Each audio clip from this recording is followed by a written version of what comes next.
यहाँ पर बाइंग किस लिए प्लान किया गया है, अगर आप देखोगे तो वॉल्यूम का एनालिसिस हम यहाँ पर देखते हैं कि वॉल्यूम के एनालिसिस के बेस पर हमने यहाँ पे बाइंग ट्रेड एग्जीक्यूट किया है। तो देखिए, और वॉल्यूम हमें क्या बताता है, जैसे कि मार्केट हायर प्राइसेस पर था, मार्केट यहाँ से सोल्ड ऑफ हुआ, नीचे गिरा, हाई लगाने का मार्केट नीचे गिरा, गिरते हुए टाइम अगर आप देखेंगे, आप कैंडल को ऑब्जर्व करिए, जैसे मार्केट नीचे आया है तो नीचे आते टाइम में अगर आप देखेंगे तो ये जो रेड कैंडल है, आप इस रेड कैंडल को देखिए, एक सेकेंड,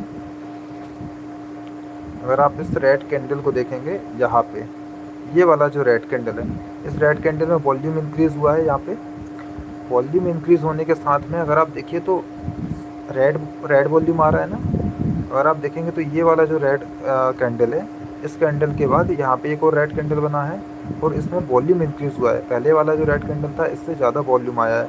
इसका मतलब क्या होता है कि यहाँ पे सेलर ने डोमिनेट किया है, वॉल्यूम इंक्रीज़ हो रहा है, मतलब कि मार्केट को नीचे गिरना चाहिए।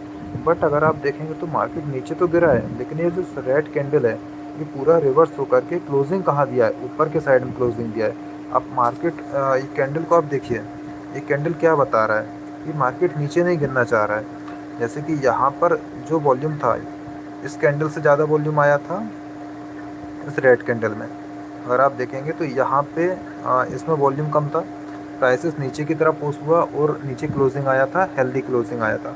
इसके बाद इसमें और ज़्यादा वॉल्यूम आया, बट यहाँ पर हेल्दी रेड कैंडल नहीं बना है, थोड़ा सा वीकनेस यहाँ पे दिख रहा है, मतलब कि मार्केट में वीक दिख रहे हैं आपको। तो बायर ने डोमिनेट करके प्राइसेस को ऊपर पुश किया है।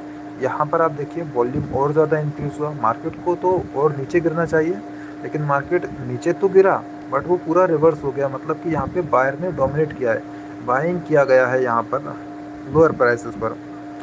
कभी भी आपने सुना होगा कि मार्केट में इन्वेस्टमेंट कब किया जाता है, जब मार्केट में प्राइसेस सस्ते होते हैं, नीचे के प्राइस पर हमेशा बायर डोमिनेट करता है, सस्ते प्राइस पर बायर खरीदता है। तो यहाँ पर भी यही रूल अप्लाई होता है ट्रेडिंग में भी। तो जैसे ही मार्केट गिर रहा था, गिरती हुई प्राइसेस पर जब सस्ता प्राइस हो जाता है तब बायर यहाँ पे खरीदता है, तो बाइंग करता है। तो यहाँ पर ये रिवर्स हुआ है, बाइंग आया है। तो बाइंग आने के बाद आप देखिए यहाँ पे मार्केट ने बाइंग आया, यहाँ पर भी आप देखिए इनएक्टिविटी फेस आया, यहाँ पर ना बाइंग आया था ना सेलिंग आया था, मार्केट एक ही प्राइसेस पर था। इसके बाद में फिर कंटिन्यूस यहाँ पर बायर ने डोमिनेट किया, मार्केट को हायर प्राइसेस पर पुश किया। उसके बाद आप देखिए प्राइसेस पर पुश करने के बाद यहाँ पर भी अच्छा बाइंग आया था। इस बाइंग के बाद आप देखिए जो हमने रेजिस्टेंस ब्रेकआउट एक्सपेक्टेड था हमारा, जो हमने ट्रेड एक्सिक्यूट किया था 1 BTC, तो यहाँ पे रेजिस्टेंस का ब्रेकआउट आ गया है और विथ वॉल्यूम ब्रेकआउट आया है। तो इसको हम यहाँ पर टारगेट को सेट कर देते हैं, क्योंकि ये अभी तो मार्केट मूव करने वाला है, जो जैसे कि मैं वॉल्यूम में देख पा रहा हूँ, तो अभी कोई ऐसा इशू नहीं है। तो टारगेट हम, क्योंकि ब्रेकआउट के बाद मार्केट रिट्रेस करता है, तो थोड़ा सा रिट्रेस मार्केट करेगा, तो यहाँ पे हम stop loss target fix set कर देते हैं पहले। तो उसके बाद हम थोड़ा देखेंगे कहाँ गया, यहाँ पे हमारा टारगेट अमाउंट रहेगा, क्योंकि ब्रेकआउट के बाद ना मार्केट में रिट्रेसमेंट भी आता है। 59,999 हमारा टारगेट है। वो एक सेकेंड, टारगेट अमाउंट है 59,999। ये हमने टारगेट को सेट कर दिया है। हमारा स्टॉप लॉस क्या है इसमें, स्टॉप लॉस को आप जैसे ही आपका ट्रेड का कंफर्मेशन आता है ना, आप स्टॉप लॉस को ट्रेल कर सकते हो, वहाँ पे आपका ज़्यादा रिस्क ना रहे इसलिए। तो ये सेफली हम इसको यहाँ पे ट्रेल कर देते हैं। तो हमारा स्टॉप लॉस रहेगा 59,432। देखिए रेजिस्टेंस ब्रेकआउट के बाद मार्केट में क्या होता है, रिट्रेस करता है मार्केट। तो यहाँ पर अभी जिस तरह से वॉल्यूम आया है, तो हो सकता है अभी स्टॉप लॉस तक नहीं आना चाहिए मार्केट को और वापस से बैक करना चाहिए। तो लेकिन सेफ क्या होता है कि जैसे ही रेजिस्टेंस ब्रेकआउट होता है और अगर मार्केट में वीकनेस आता है तो आप वहाँ पे एग्जिट कर दीजिए। बट अभी ऐसा कोई इशू नहीं है, हमारा टारगेट ट्रेड अभी भी सेफ है। तो हम स्टॉप लॉस प्लेस कर देते हैं 59,432। 59,432 हमारा स्टॉप लॉस है, 432। ठीक है, ये हमने प्लेस कर दिया है। तो देखिए, तो अभी हम क्या देख रहे थे कि यहाँ पर हम वॉल्यूम को रीड कर रहे थे।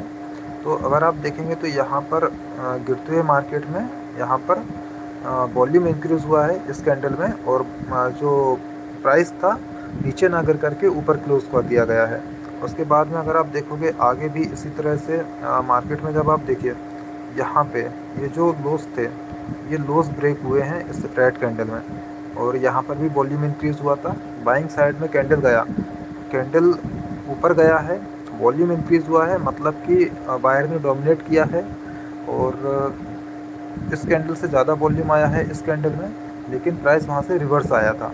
देखिए ब्रिक ऊपर की साइड में ब्रिक बना हुआ है, प्राइसेस ऊपर जाने के बाद वापस रिवर्स होकर आया और नीचे क्लोज हुआ है, मतलब कि यहाँ पर थोड़ा सा सेलर एग्रेसिव था, सेलर ने प्राइसेस को नीचे सेल किया था।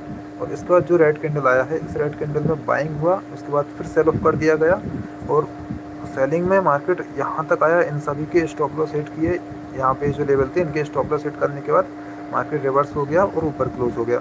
अब जितना जो वॉल्यूम आया है उस हिसाब से ये रेड वॉल्यूम आया है, मतलब गिरते हुए मार्केट में रेड कैंडल फॉर्म हुआ था तब ये वॉल्यूम आया, तो प्राइसेस और नीचे गिरना था लेकिन प्राइसेस नहीं गिर पाए क्योंकि यहाँ पे बायर ने डोमिनेट करके प्राइसेस को ऊपर की ओर पुश कर दिया है। और उसके बाद का जो आप कैंडल देखेंगे ना, ये कैंडल देखिए कि यहाँ पर तो वॉल्यूम इंक्रीज हुआ, प्राइसेस ऊपर पुश हो गया। इस कैंडल में भी ये जो कैंडल था यहाँ पे ये रेड कैंडल का लो इसने ब्रेक किया था।